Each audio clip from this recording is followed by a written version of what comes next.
a disconsolate kick at the car, but now we see it again. The car gets away from him, goes one way, then the other, hard with the back right-hand wheel into the barrier, and then spins away out of our sight the other way around, and Mansell out of the race. Nelson Piquet also out of the race.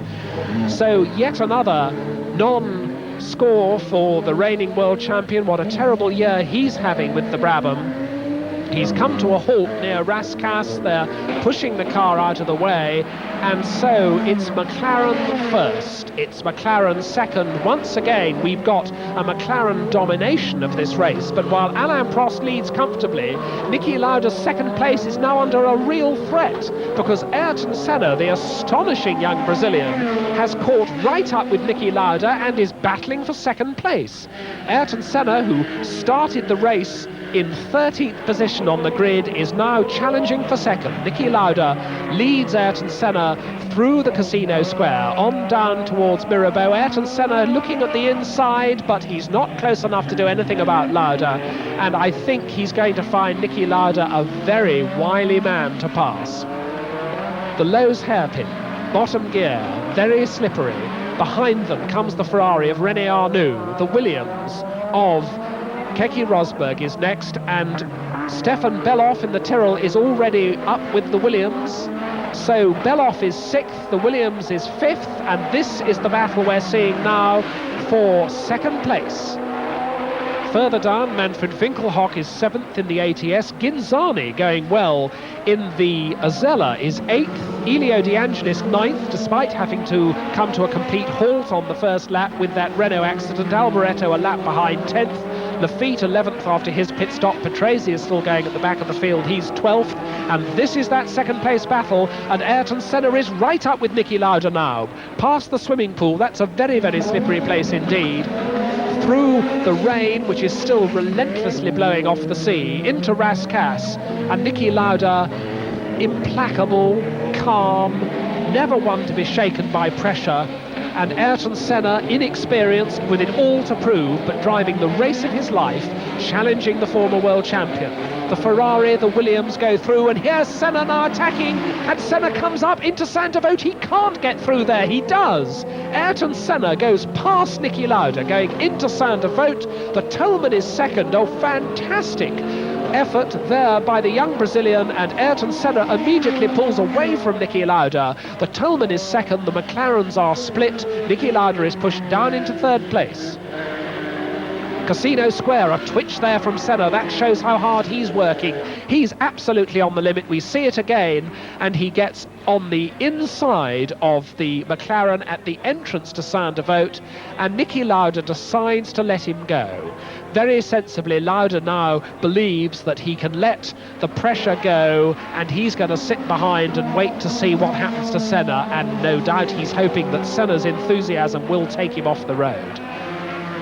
But the pressure is still on Lauda, because Lauda, slipping back in that third place, has Arnoux close behind him, and behind Arnoux still the Williams of Rosberg and the charging S.Bellof. There you see them, and Bellof very close to Rosberg. This is S.Bellof in 6th place, attacking Rosberg for 5th. The non-turbocharged Tyrrell revelling in the conditions, and S.Bellof, a very, very capable young German, going extremely well.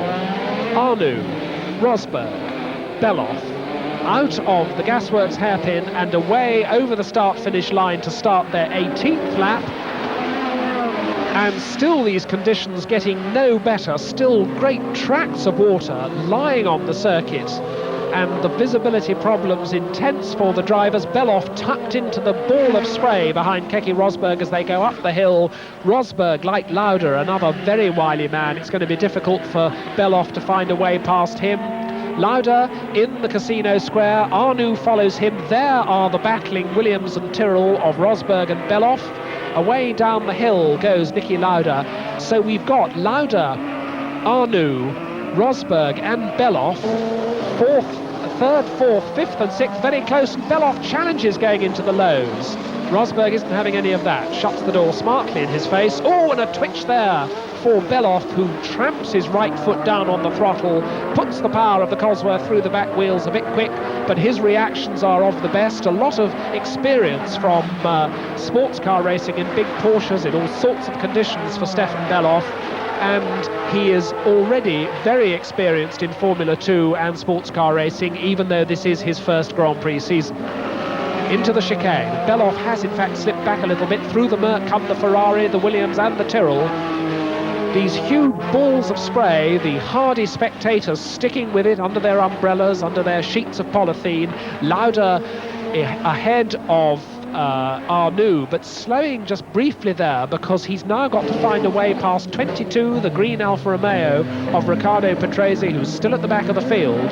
So Lauda has a car ahead to lap, and Patrese is still going quite quickly, even though he lost a lot of time early on. So is he going to make life easy for Niki Lauda, or is Niki Lauda going to get delayed and come under extra pressure from the Ferrari?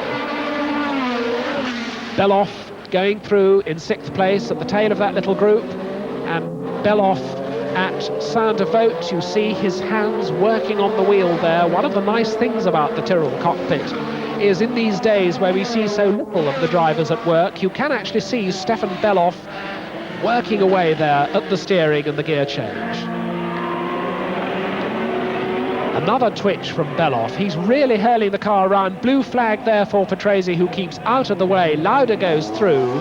So Niki Lauda safely laps Riccardo Patrese. R.Arnoux, K.Rosberg and Stefan Bellof have that task to do. The quivering rear wing of the Williams shows that there's still a lot of downforce going through the back of that car. These cars are still driving hard, even though the average speed of this race is around the 60-mile-an-hour mark, and through the tunnel they are still getting up to 155 or 160 miles an hour.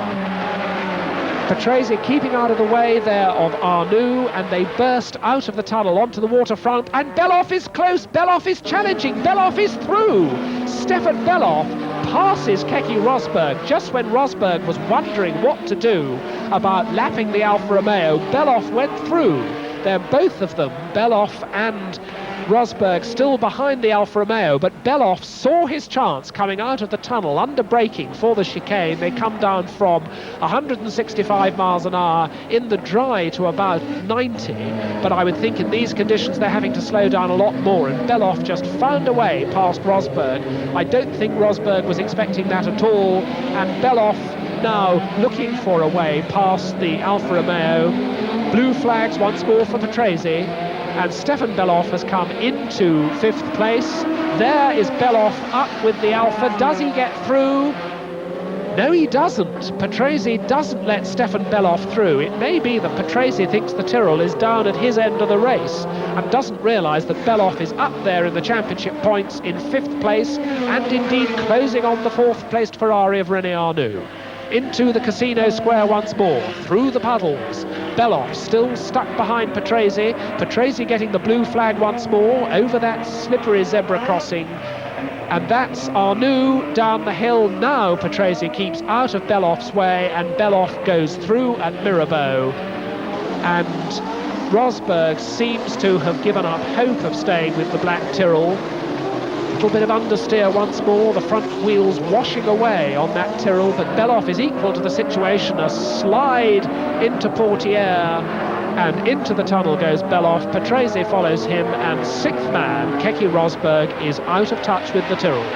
Of course, the non-turbocharged Tyrrell has at least 100 horsepower less than the turbocharged cars, but they are 100 horses that might just be an embarrassment here in these conditions. Through the chicane goes the Tyrrell, following the wheel tracks there of the car that's just gone through, which is indeed the Ferrari of R.Arnoux. There it is, and Bellof flinging his car through the swimming pool. Big twitches and full-blooded opposite lock slides, one way and then the other. And the Ferrari of Arnoux is now being caught by the flying Tyrrell. I would think that Stefan Bellof must be about the fastest man on the circuit now. Certainly Bellof and second man Ayrton Senna are the two men to watch in this dreadfully wet Monaco Grand Prix.